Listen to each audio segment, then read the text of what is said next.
Hello, everyone. Welcome to Risk Roundup. In a digital global age, digital data touches almost every component of a nation, its government, industries, organizations, academia, and individuals, in short referred to as NGIOAI.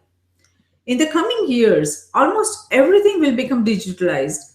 This growing surge of necessary, important, yet unsecured digital data leaves nations increasingly vulnerable to criminals, spies, rogue nations, organized crime, and terrorist organizations. While the technology for managing and communicating digital data is improving at a remarkable rate, these rapid technological advances and progress comes at the expense of security. As the information and communication technology improves, it is becoming less possible to control or even identify and manage where data and documents originate or where sensitive data or digital data flows amidst the lack of effective governance and management models, tools, technologies, and processes. As many feel that the cryptographic techniques will likely become the only viable approach to assuring the privacy and security of digital data, encryption is rapidly becoming an essential tool in providing security in the digital global age. There is a growing belief that highly secure encryption can be deployed relatively cheaply and will be broadly adopted and embedded in most electronic communications products as well as applications for handling potentially valuable digital data. To discuss encryption and its security risk further, I'm delighted to welcome Mattsson from Protegrity. Ulf is the Chief Technology Officer and very passionate about encryption and security. Welcome, Ulf. We are delighted to have you on Risk Roundup. Thank you. Anyway, let's begin, Ulf. For the benefit of our global viewers and listeners, let me begin by asking you a very fundamental question. What is encryption, Ulf? Encryption is the process of encoding messages or information in such a way that only authorized parties can read it.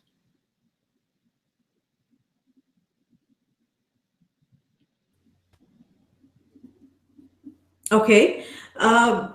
Why is there a need to use encryption, Ulf? Why can't we just have a simple communication? Why is there a need for encryption? I think the world is changing and we have a data protection dilemma because of that. Enterprises of every size, every industry around the globe are producing more data than ever before. And at the same time, there's a greater demand for access to this information. So data is produced in more places, stored in more places, processed in more places, and shared and distributed to more places. So it's a growing phenomena.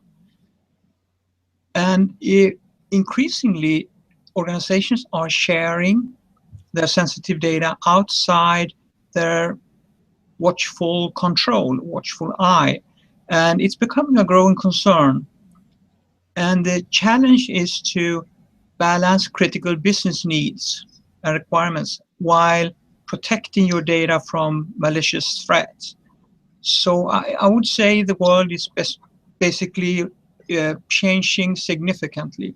For example, cloud environments, where you have multi-tenant environments, it is a special new risk. And you have big data, where you need to protect all this sensitive information that is collected, but you still want to do your analysis. Also, the old perimeter, network perimeter firewalls are not enough to protect us. So we cannot rely on this traditional way to protect data.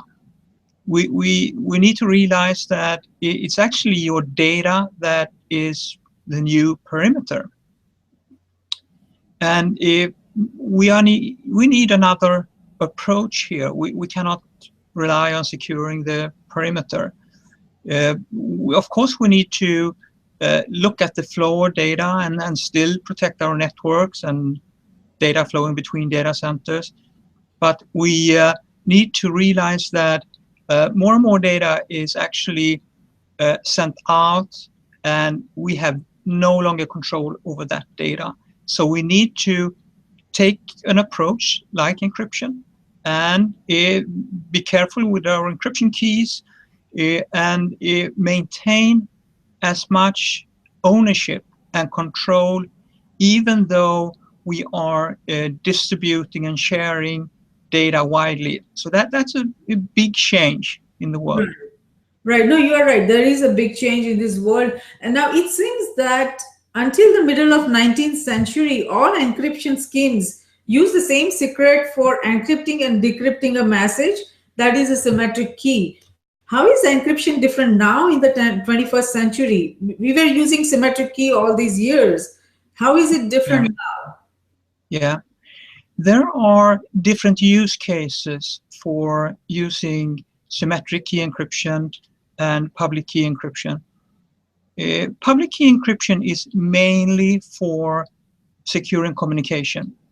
It is, as you know, slower, newer, and it's also something that is taking a lot of footprint in processing power and storage. So if you want to secure data at rest in databases, big data, cloud, and files, you need to rely on something like symmetric key encryption, where public key encryption is not fast enough, and it is also an issue that public key encryption is introducing more risk for attacks. One example is that we are looking at more processing power that are actually can break, particularly public key encryption. So we need to rely on something else than the new public key encryption.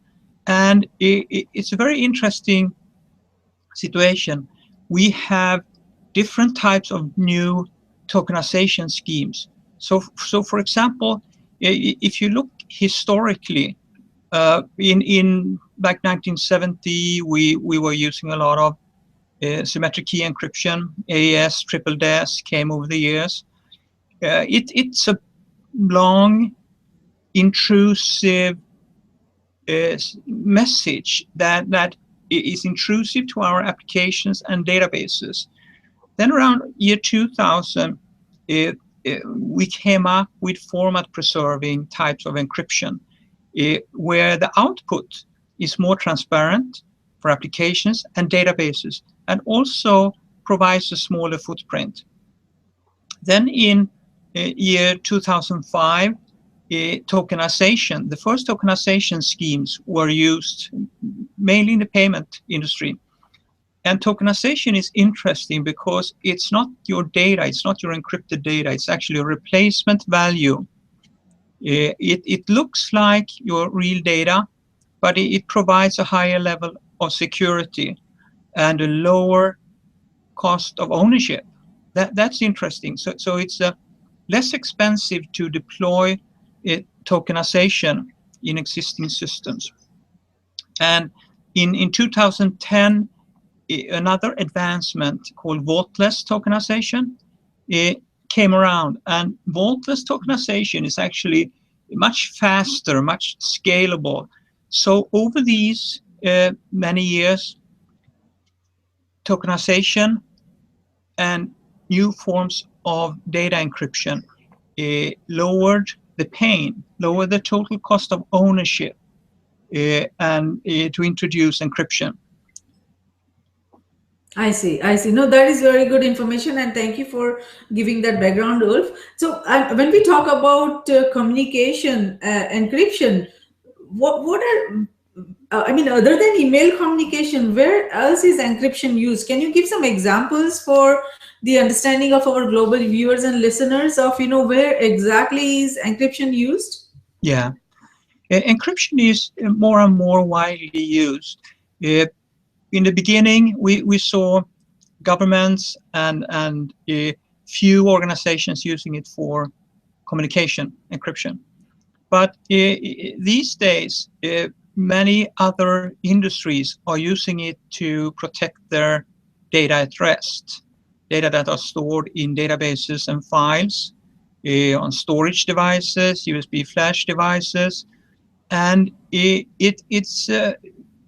seen a troubling trend in data breaches where more and more data types are breached, like customers' personal records, and those files are more and more important to protect because the attackers are going after new types of data, new types of organizations that are easy targets. Yes, yes, no, you're right about that. Now, how do you, I mean, if someone wants to understand encryption, do you, how can you explain them in simple terms how encryption works? Yeah, it's very simple. You are starting with your uh, input, usually called the plain text or clear text, and then you process that input with an algorithm, an encryption algorithm, a mathematical algorithm. And in that process, you are using a key, an encryption key. And the output is encoded. It's unreadable, and it's usually called the ciphertext. I see. I see. No, I think that's really good information, and it would definitely benefit our global viewers and listeners. But can you also give some understanding about the difference between encryption and decryption? Because a lot of times you hear the term that encryption, but there is also another term that is widely used in parallel with encryption, and that is decryption. Can you explain that? Yes. Uh, so what we talked about before here was the encryption step. So you have data that is going into this encryption algorithm, and out you get the ciphertext. The decryption is the opposite operation. So it's reversing the encryption operation, and you get the clear text back again. I see. I see. Now, how when we talk about encryption, how do you see nations, governments, in the all various industries, organizations, academia, or even individuals using encryption today? In earlier session, you explained briefly about how the it was initially used only by governments and how it is progressing now. But can you give some more examples about how industries are using it, how individuals are using this encryption for their security purpose? Yeah, and encryption can be used for different purposes. We talked about the confidentiality aspect here, where you want to hide information, and encryption can be used for other purposes also. For example, you can create a fingerprint with a hash or one-way encryption process. And it's a fingerprint that can validate the integrity, verify the integrity of your data, so it's not manipulated. I see. And for example, you can use a similar process, like a one-way hash function, to validate the password. Without knowing the password, you can validate that the user's password was correct by checking the fingerprint of the password. Okay. Okay. Now, what is encryption algorithm? Can you explain that? And what is the difference? I mean, I hear these terms symmetric as well as asymmetric algorithm. Can you explain the difference between that? Yeah, yeah. Uh, a symmetric algorithm is using one key, one encryption key that is also used for decryption. An asymmetric encryption algorithm is using two different keys. One key is used for encryption, and the other key is used for decryption. So you can distribute one key that can encrypt data. You can distribute that to a wider audience. And then you keep the second key that is needed to decrypt the data. You keep that secretly. So only you can decrypt the data. So that's an example of Right, a right. difference. What is the, you just mentioned about the hash function. So what is the difference between cryptographic hash function and cryptographic algorithm? Yeah. Cryptographic algorithms are in different styles. Many of them is a two-way reversible cryptographic algorithm. For example, DES, AES, and block ciphers in general. Some cryptographic algorithms can be used in a one-way mode. So you can encrypt or you can hash the input and create a value that can not be reversible. I see. So I for example, you want to use it for a password. You don't want to be able to reverse the password, but you really want to check if the password is correct. So that is one example of using a hash function. I see. Got it. Now, I mean, everyone is trying. I mean, most organizations and entities across NGIO, they're trying to use encryption for their security purposes, for confidentiality. What are some ongoing encryption issues that you see? The entities facing as far as encryption goes. Yeah. Uh, a common issue with encryption is the speed and performance. We are forced to use longer encryption keys because computers get faster, and we're finding new ways to break algorithms. So a large consumption of computing resources is one issue. Another issue is the key management. The secret in this setup is the secret key. So you need to manage the encryption keys very thoroughly, and that is usually a tricky part, the hard part of encryption. I see. I see. Now you just mentioned that you have to use longer and longer keys for the encryption, and that there is a way because of the fear of that it could be broken. So what is your thought process on whether encryption algorithms can be broken? Are they easily broken, or what are your thoughts on that?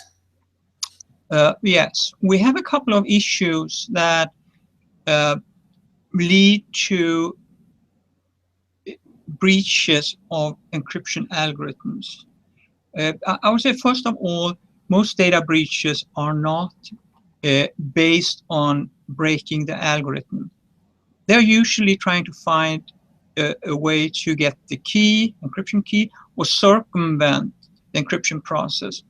But if we talk about if algorithms can be broken, the answer is yes. We have many broken algorithms over time. DES, SHA-1, MD5, and the list is long. And some of them are broken because of faster computers, the availability of faster computers. And others are broken because we have eventually found weaknesses in these algorithms when they are tested over time. I see. Then we have the threat of a new, very fast generation of computers in the future, quantum computers that will be a big threat, particularly against asymmetric computers. So we actually need to improve our way to protect data. And that's a very interesting field. And we can see that the payment industry are now implementing alternatives to encryption called tokenization to increase the security. Right, right. No, yeah, I hear you on that. Now, there are also some concerns that interference from security agencies has weakened the data encryption standard algorithm, and many believe that it has weakened encryption products and subvert cryptographic standards. What are your thoughts on that? Do you agree to that?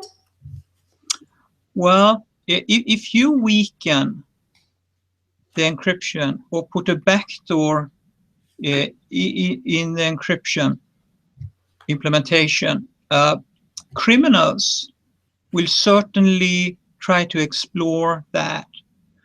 And they will not use the weak encryption. They will have access to stronger encryption. So I think it's not helping us if we are giving them the favor of putting a backdoor in some encryption. And then the criminals are still using strong encryption. And these backdoors are typically put in systems that are used by the good guys. So they will be penalized if we do something like that. If the government implemented a key recovery system where the government kept the key some years ago, and they wanted the telco industry to use that, it survived only a couple of years, and then the industry was not interested in having that set up. And the customers are demanding strong products. Yes. Yes. No, that is true. I mean, that challenge is ongoing. That the governments wants a backdoor for the to access the encrypted data that could help them in their investigations. I mean, they have a fair point that they want the law enforcement agencies to have some access to the data so that they can investigate properly. But at the same time, that also gives security vulnerability to all these products, and that would also make it very hard for uh, giving the security and privacy that the industry wants to provide to individuals or to entities. So that is a growing concern, and especially at a time when nations are trying to struggling to make the cyberspace more secure. These backdoor proposals of that are coming from some nations, that is a step backward by building weaknesses into cyber infrastructure. And I think that is going to be interesting to see how it goes, for how nations go forward on that, and how we resolve this issue with the governments. But it seems that the technology industry chooses absolute privacy, and I can understand why, over security, and are creating encrypted communication that protects the user's privacy in a way that prevents law enforcement or even the companies themselves from accessing the content. Now, that is also a security concern, because terrorist organizations or criminal organizations, they can use these processes and these encrypted products and encrypted communication channels to communicate and plan whatever criminal activities they're trying to go for. So uh, that is also a concern by a lot of people and many governments and many organizations, that why are technology companies focused on privacy over security? Because there needs to be some sort of balance between privacy and security. Yeah, it's an interesting situation. I agree when you say we shouldn't take a step backwards. We need to take a step forward to fight criminal organizations. And I think the technology must be strong. And if someone need access, for example, government, if it should be based on a court order. It shouldn't be a weakness in the product that bad guys actually can use. I think that safety or public security, there are so many ways to study how criminal organizations are exchanging information and working together. I think the privacy is important, because our society is built on keeping information secret. There's so many business systems that are keeping business information and personal information secret. And I think it would be very, very much I think a breakdown Yes. of these systems if we make them weaker.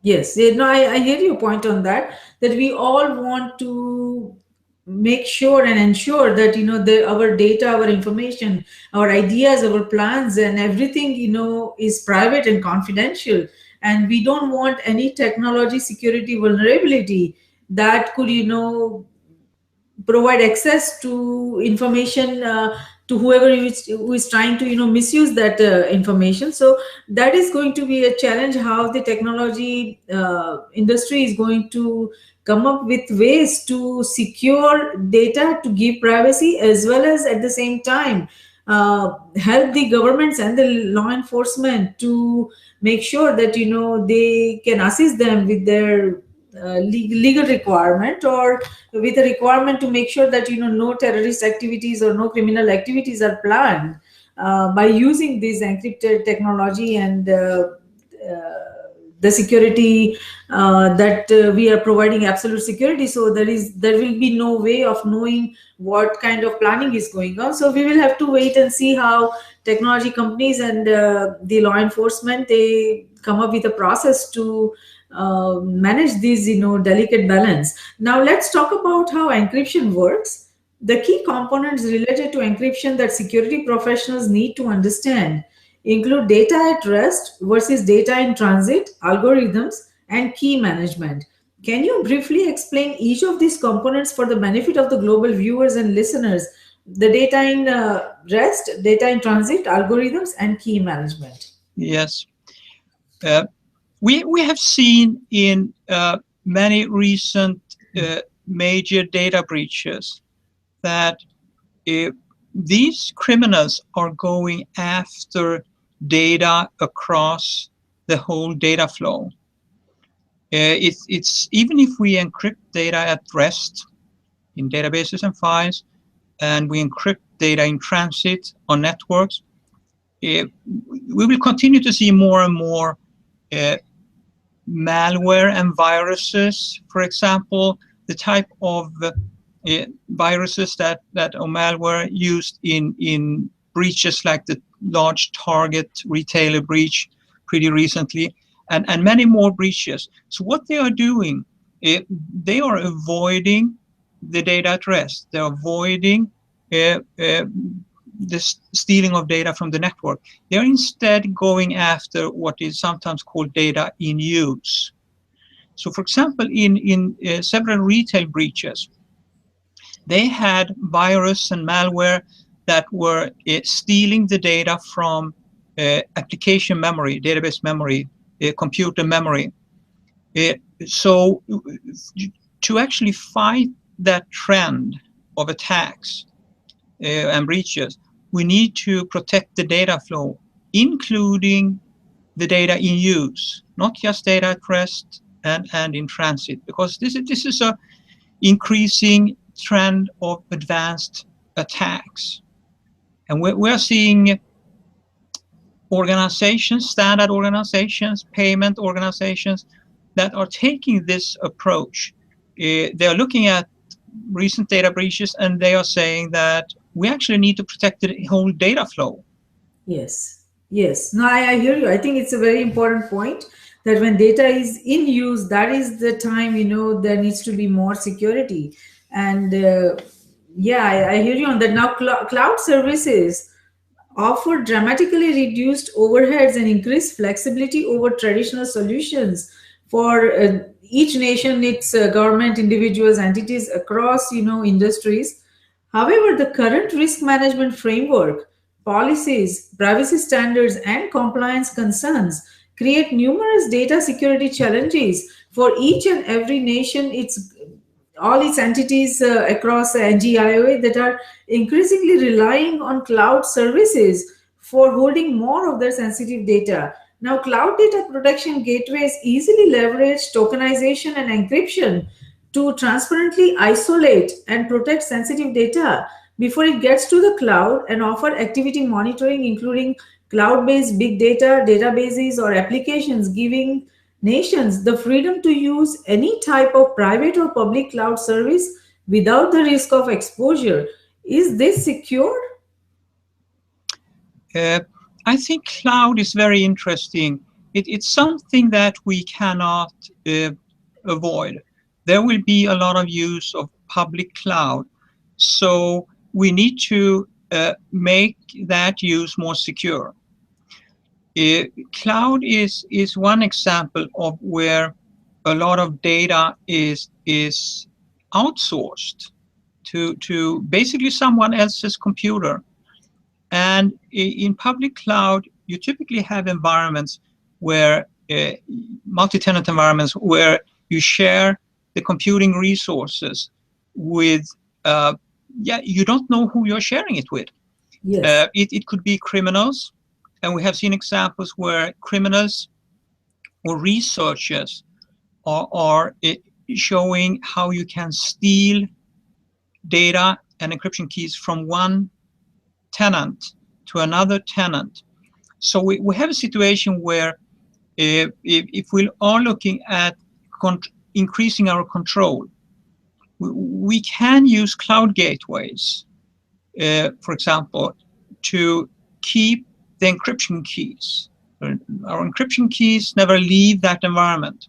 We are not sending encryption keys to the cloud because we don't trust the cloud, basically. And we are not sending clear text data to and from the cloud because we don't trust the cloud. There are still so many issues. So we want to utilize cloud, but have sufficient security. And I think cloud gateways are excellent. They can protect the data before it goes into cloud, big data, or any outsourced or new uh, uh, facility where security is not sufficient.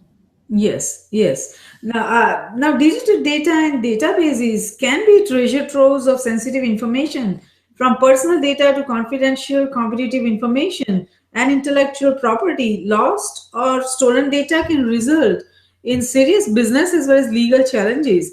Now, many of today's privacy mandates require protecting data at rest. Are they effective? uh, the criminals are catching up. They are very effective and efficient and smart. They're moving fast. They're well organized, and we are seeing more advanced attacks across the whole data flow. And our current privacy mandates are not really keeping up in most situations. For example, if you look at one good example, that is the payment card industry standard, PCI, where the payment industry basically said, we need to protect the data flow. It's not enough to encrypt the communication and encrypt the databases because the attackers are stealing the data in those gaps or air gaps. So the payment industry, they started to standardize on data tokenization instead of encryption. For example, uh, Apple Pay, Visa, MasterCard, American Express, they have defined standards for data tokenization. So they are replacing encryption with data tokenization. And MasterCard, for example, are saying they are doing it to make payments more secure. I see. Well, I'm glad you shared that information. That is really good to know, and I'm sure that that would be very helpful for the security industry.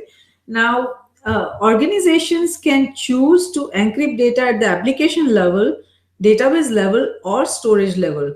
What are the differences, and on what basis should we decide which one to use, and what would be the right approach? Yeah, I think the answer is, as always in security, eh, you need to do proper risk management. And based on your risk management, your data classification, the sensitivity level of the different data types, the location where you process that data, uh, and also the business use cases, the business transactions that need to operate on the data, all that need to go into risk management so you can find a balance between how you secure the data and how you want it transparent to your business applications.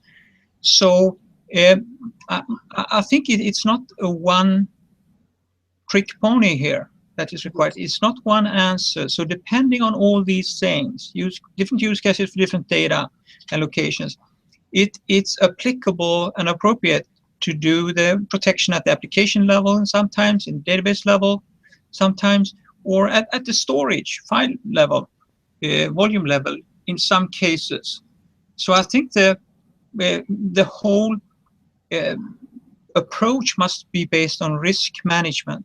Yes, yes, that is the key. That is underlying fundamental principle that, understand your risk and then, decide on what will be the right approach and what right strategy to go forward. Now, based on your experience, what are the risks that you see associated with database encryption?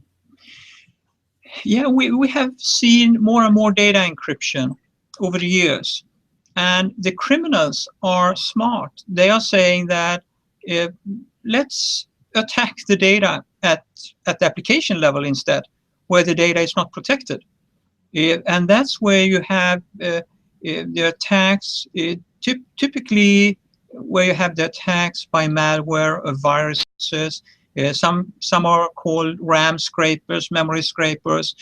So they are attacking the data before it goes into the database or after it's been decrypted by the database. So again, depending on your risk management, you need to use alternative approaches. So database encryption is just part of that.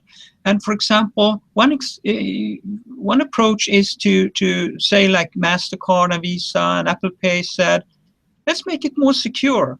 Let's use data tokenization. So they created standards and products to secure against these new advanced attacks. They didn't rely on database encryption. Right. No, that is good to know. I'm glad you shared that information. Now, there is a growing concern that the deployment of encryption is still very patchy. Do you see the validity of those, concerns? Yeah. I think it's a major issue. Organizations are starting to use a wider mix of environments across cloud, across big data, new corporate systems, old corporate systems, mobile, and these data silos, different data systems, need to be consistent. They need to be enforcing a common security policy, Yes. rules for how the data should be protected and accessed. So I think the right way is to not use point solutions that are only protecting some of the data silos. Instead, you need to take a data-centric approach where you have a corporate policy enforced across the entire data flow inside your enterprise and in cloud and big data. No, good point. I agree with you on that, that there needs to be standards, and that is the best way to go forward so that we don't have to face the challenges of the silos. Now, while there is a growing concern about widespread use of unescrowed cryptography, there is also an increasing alarm over the vulnerability of the critical security infrastructure. Now, furthermore, key recovery requirements, to the extent that they make encryption cumbersome or expensive, can have the effect of discouraging or delaying the deployment of cryptography in increasingly vulnerable computing and communication networks. Do you agree to these concerns? Yes. Uh, Over the years, it was very hard to do encryption. The old school encryption, uh, uh, the complex key management. For many years, we tried to do a key escrow, and it didn't work. And basically, a key escrow is making your key management more vulnerable. You are more vulnerable for the leakage and stealing of encryption keys in that type of scenario. So again, I think many industries have started to look at alternatives to the old school key management based on uh, traditional encryption algorithms. And again, I think very significant what Visa, MasterCard, and Apple Pay did. They basically decided that the new way forward is to tokenize the data so it's protected in the data flow, and you don't need to care about key management as much anymore. Right, right. No, I hear you on that, and I think that's a very wise approach, especially when we look at and evaluate all these security challenges and security challenge possibilities that comes with the encryption. Now, cryptography policy is a very complex area with scientific, technical, and political, social, business, and economic dimensions to it. What are your thoughts on whether secure key recovery systems that meet both public as well as private specifications are technically possible? And if so, what additional cost and risk we should expect such systems to entail? Yeah. Uh, I think it comes down to a question about who you trust. Yes. It's very sensitive if you are sharing your encryption keys with someone that you uh, really don't trust, and with someone that maybe is not liable. Yes. I mean, like the cloud providers, they are typically not liable for any loss of your data. Yes. And you typically don't know what is going on inside those cloud environments.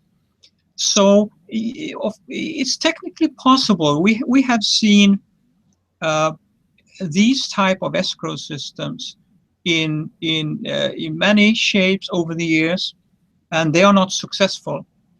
And I also think that the criminals and other organizations will stand outside and not sharing this capability. So the good guys will be penalized because these more, let's say, secure key recovery systems are expensive.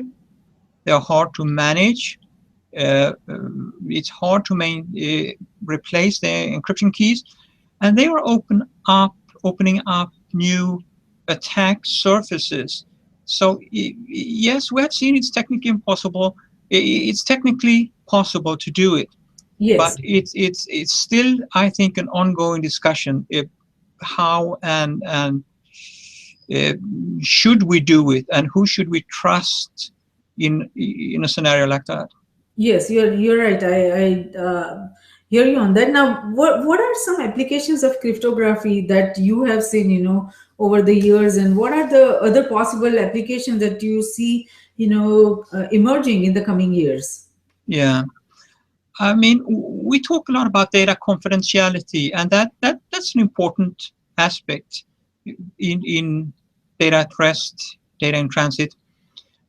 What we should remember that cryptography is also used to uh, verify, validate that I actually did a transaction, typically called non-repudiation. I cannot deny that I did a certain transaction. And we mentioned a little bit about the integrity and signing. So I can use cryptography to actually uh, validate the integrity of the data so it's not manipulated. Right, right. No, I hear you on that. Now, any key recovery infrastructure, by its very nature, introduces a new and vulnerable path to the unauthorized recovery of data where one did not otherwise exist. This introduces at least two harmful effects. One is that it removes the inherent guarantee of security available through non recoverable systems.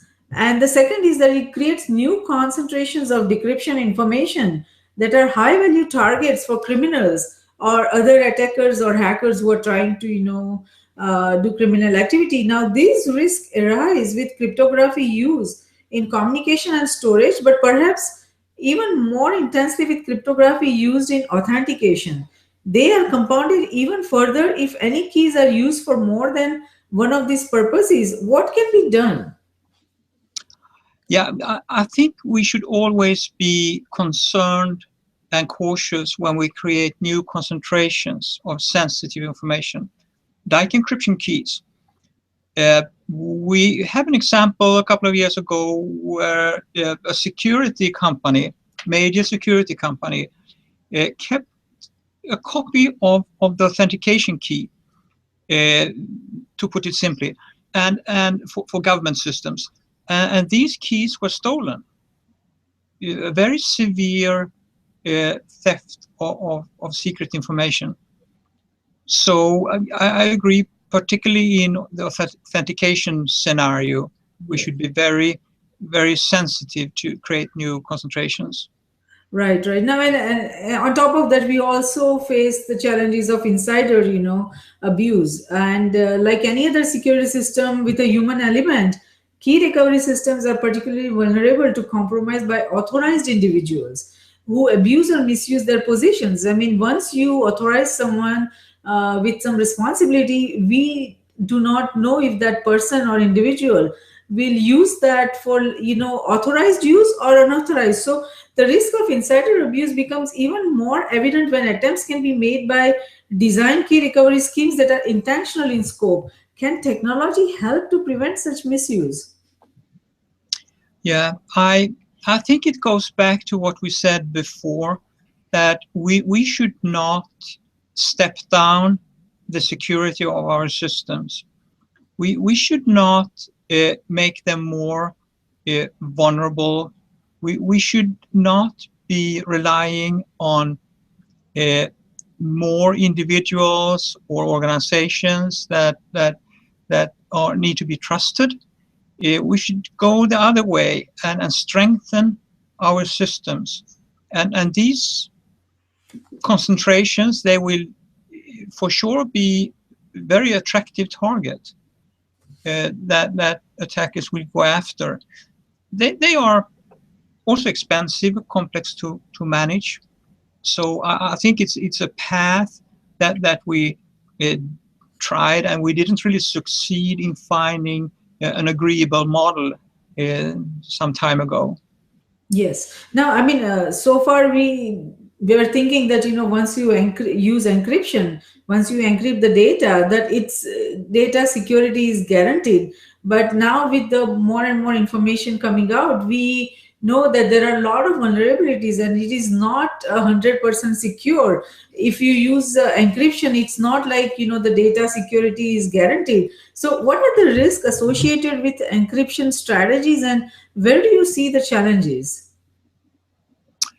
Um, yeah, on one side we have the malicious code, and it's an uphill battle, because we have seen that malicious code, malware, Trojan horses, viruses, they are better and better in hiding, so they are harder to discover.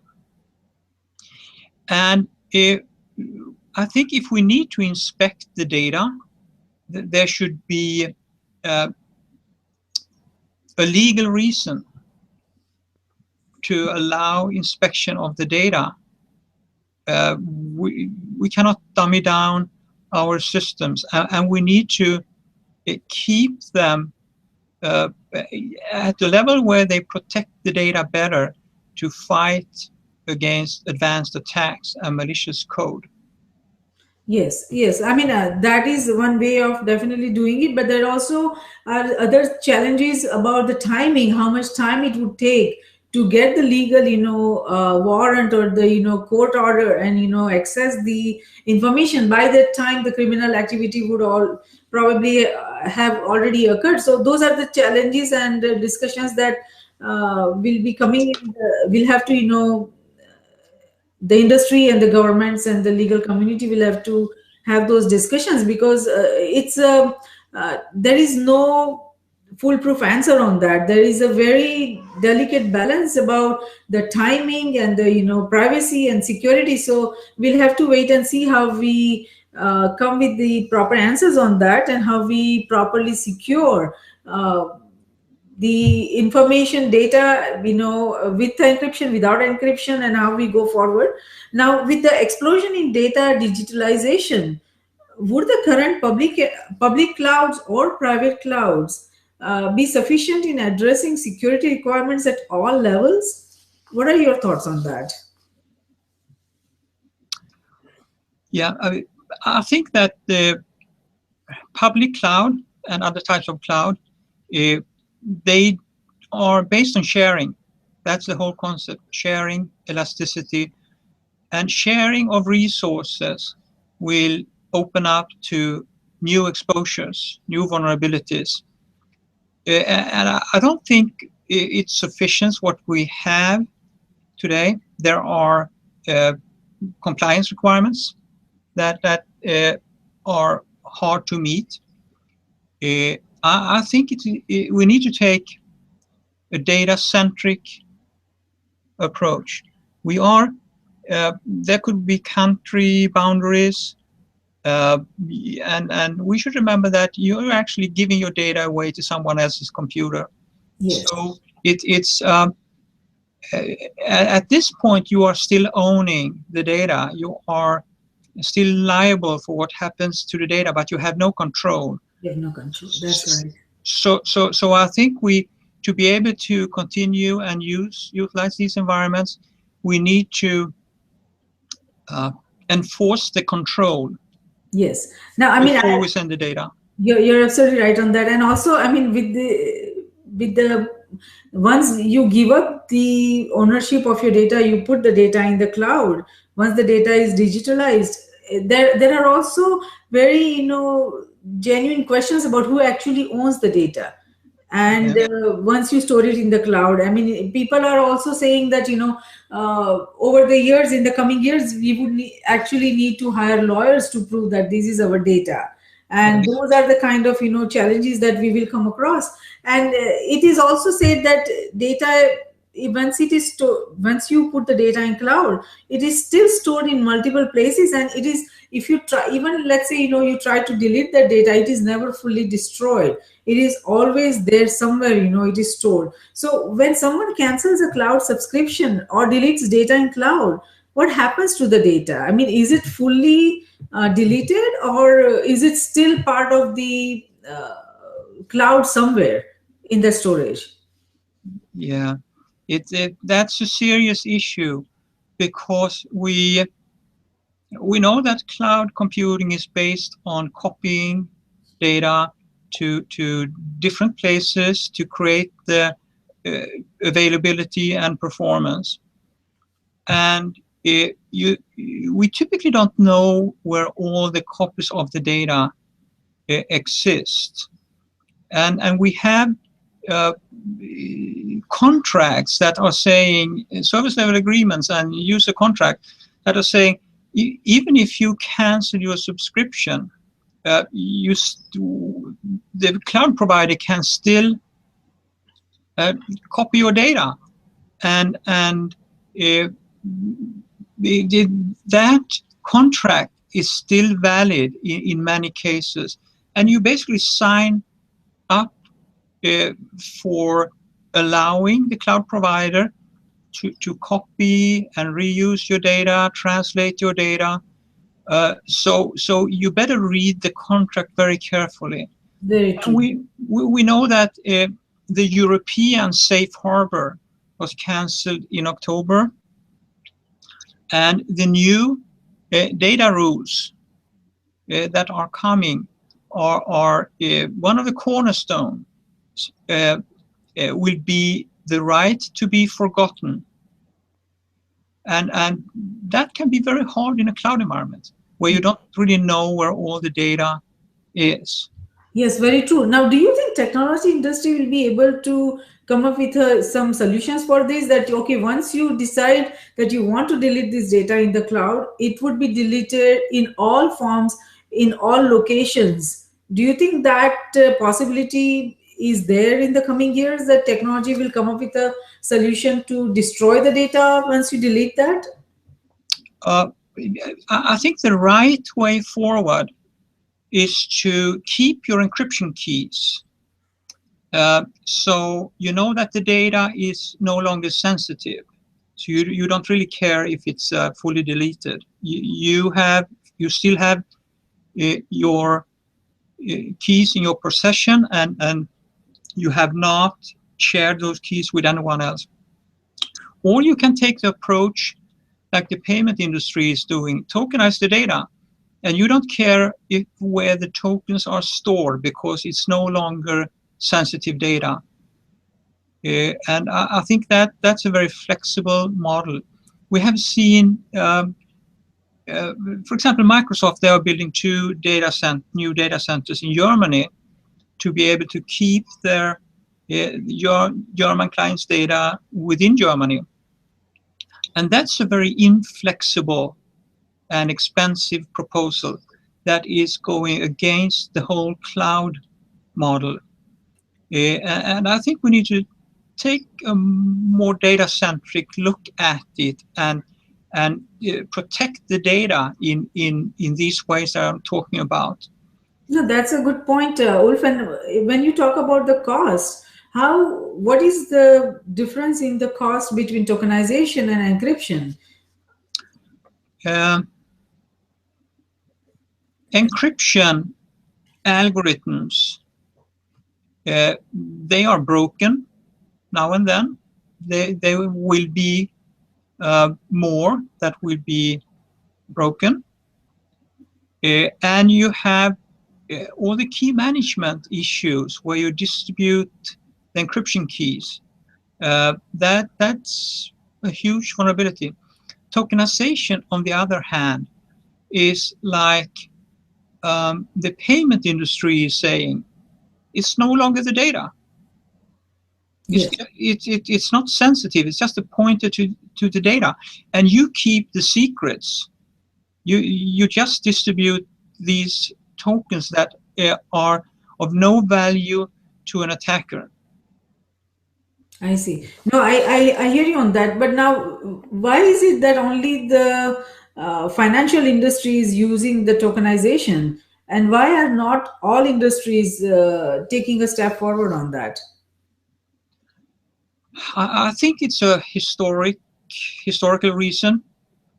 The payment industry, they were attacked by criminals early on.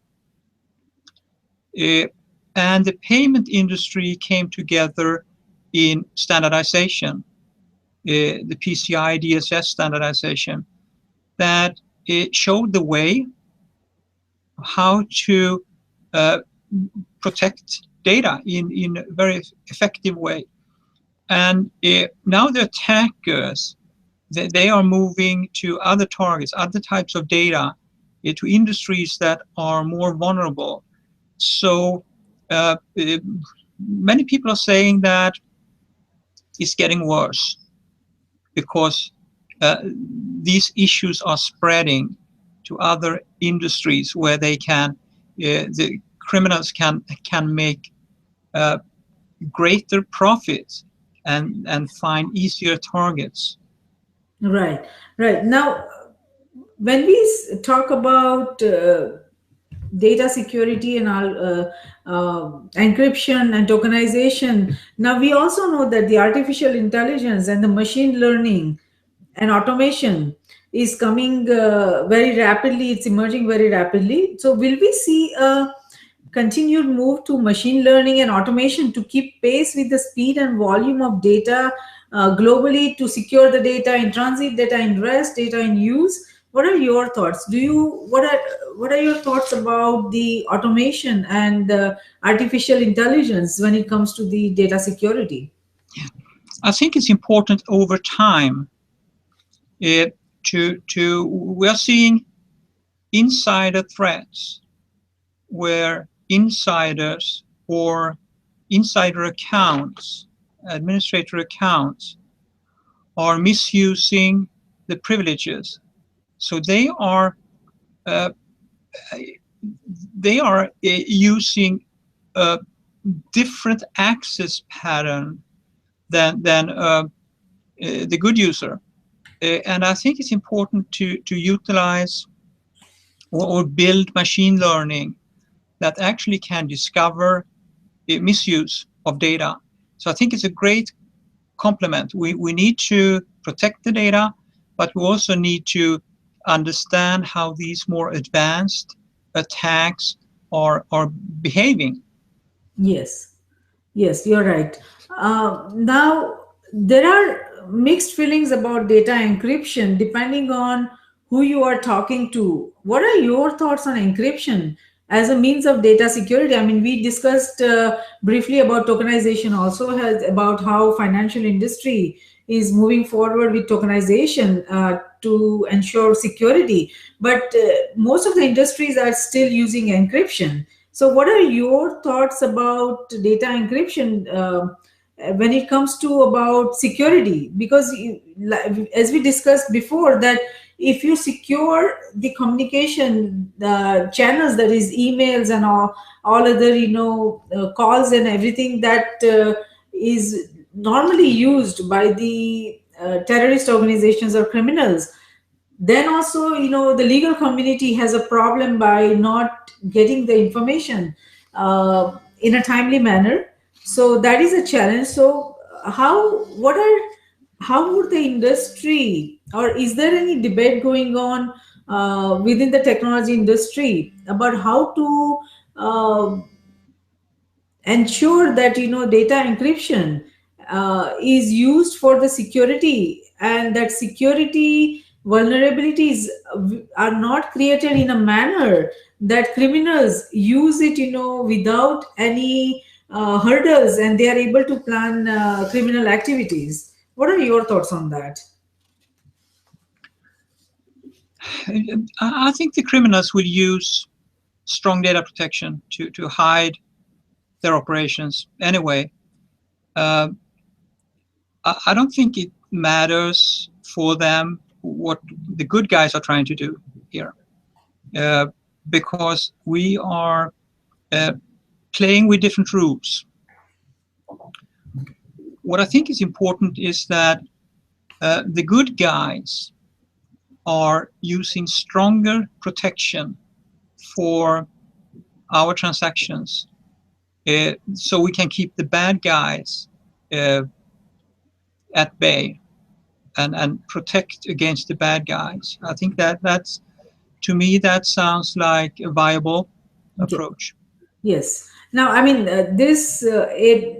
the topic of encryption and security and privacy is such an interesting topic that we can probably talk for hours on this.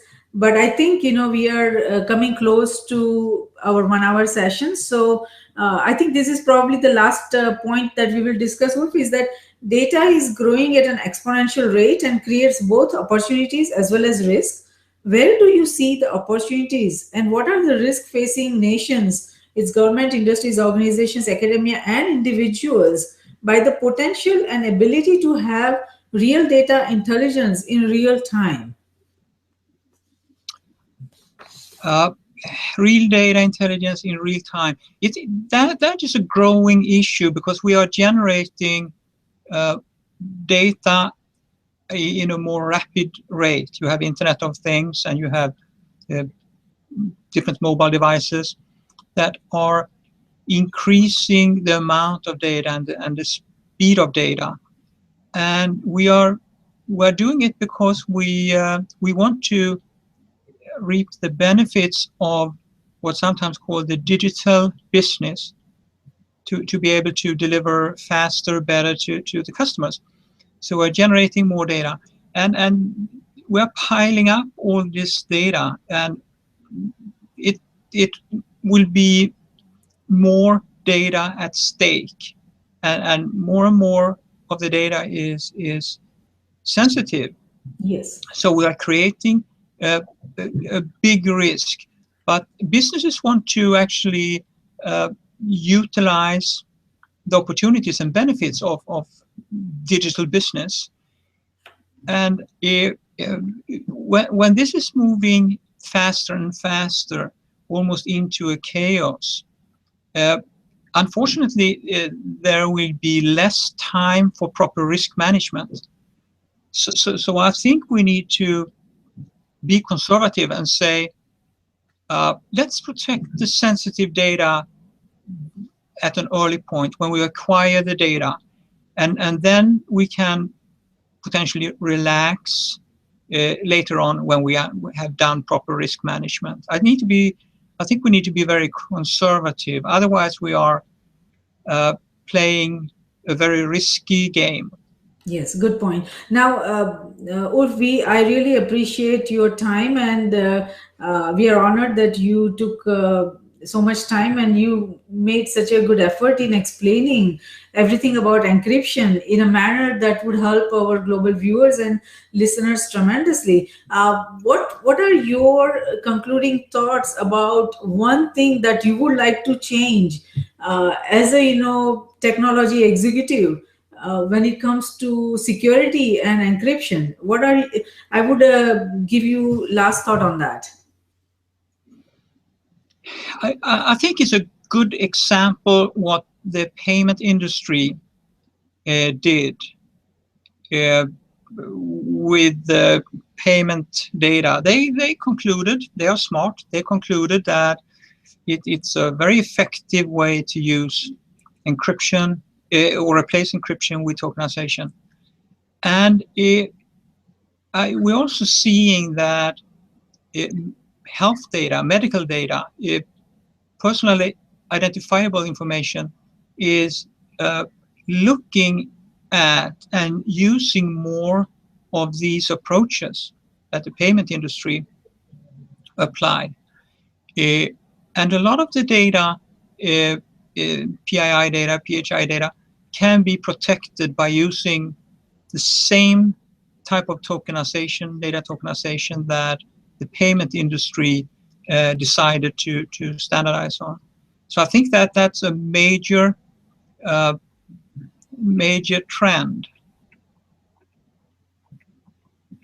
Yes, thank you, Ulf, for sharing that. And I hear your points on that. And that is the very reason that we have launched this Risk Roundup, an integrated strategic security risk dialogue through our Cybersecurity Risk Research Center and Strategic Security Risk Research Center by Risk Group, so that we can collectively identify, evaluate, and manage the risk facing nations, its government, industries, organizations, academia in cyberspace, geospace, and space. So all the important points that you discussed and you shared the information about tokenization and how the financial industry is moving forward in a secured way and how it could help the other industries. That all is very useful information, and I'm sure our global viewers and listeners across industries and across nations, they will benefit from this information. And Ulf, thank you so much for sharing your thoughts on Risk Roundup. And I hope that as we move forward